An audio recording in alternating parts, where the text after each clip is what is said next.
नमस्कार मंडळी, स्वागत आहे तुमच्या आजच्या ब्लॉगमध्ये। तर मी आज बनवली होती मसाला वांग्याची भाजी। रेसिपी तुमच्यासोबत शेअर करायची वाटली म्हणून शेअर करते।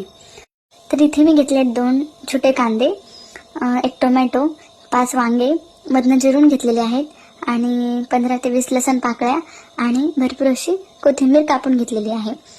आणि सुक्या मसाल्यामध्ये घेतलेला आहे लाल तिखट, हा आमच्या घरचा घरगुती मसाला आहे। आणि थोडीशी धनेपूड घेतली आहे, थोडासा अंबारी मसाला घेतलेला आहे, प्रवीण, हळद आणि इथे आपण घेतलेला कांदा घेऊया आता परतून। तर ते लालसर होईपर्यंत हा परतून घ्यायचा।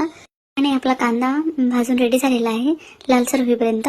तुम्हाला हवा तेवढा तुम्ही लालसर करू शकता। तो भाजलेला कांदा, टोमॅटो आणि लसूण पाकळ्या आणि कोथिंबीर, थोडीशी कोथिंबीर ठेवायची आहे, मी फोडणीसाठी नंतर टाकत असते। तर हे सगळं मिक्सरला बारीक फिरून घ्यायचं आहे आणि मी सुके मसाले सुद्धा त्यातच टाकत असते, छान लागतात चवीला। तर सगळे मसाले आपण टाकून घेऊयात। मी घरगुती मसाला टाकल्यानंतर धनेपूड टाकलेली आहे आणि अंबारी मसाला तुम्ही याच्यातही टाकू शकता किंवा तेलातही मिक्स करू शकता। आपलं वाटण रेडी झालेलं आहे मित्रांनो। तर मी कढईमध्ये थोडंसं तेल घेतलं होतं वांगे परतण्यासाठी। तर मी वांग्याला मधनं चिरा पाडून घेतलेले आहेत 4, तर बघू शकता इथे तुम्ही। आणि ही वांगे परतून घेऊया मस्तपैकी। असं परतून घेतल्यानंतर चवीला छान लागतात। हे बघा, असे लालसर होईपर्यंत छान परतून घ्यायचे आहे।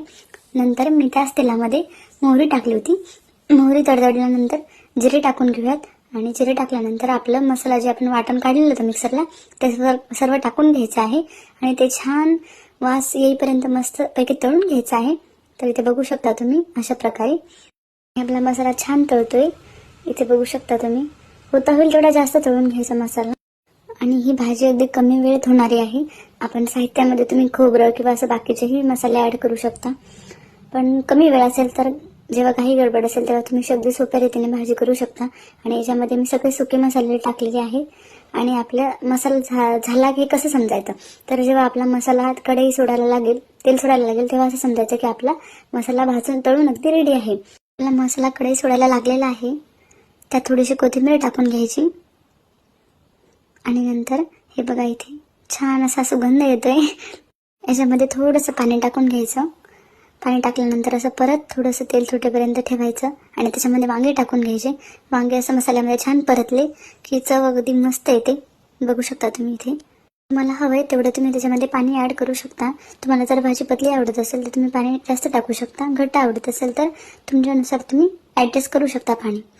तुमच्याकडे वेळ कमी असेल तेव्हा तुम्ही अशी अगदी सोपी रेसिपी नक्की ट्राय करा आणि चवही खूप छान लागते।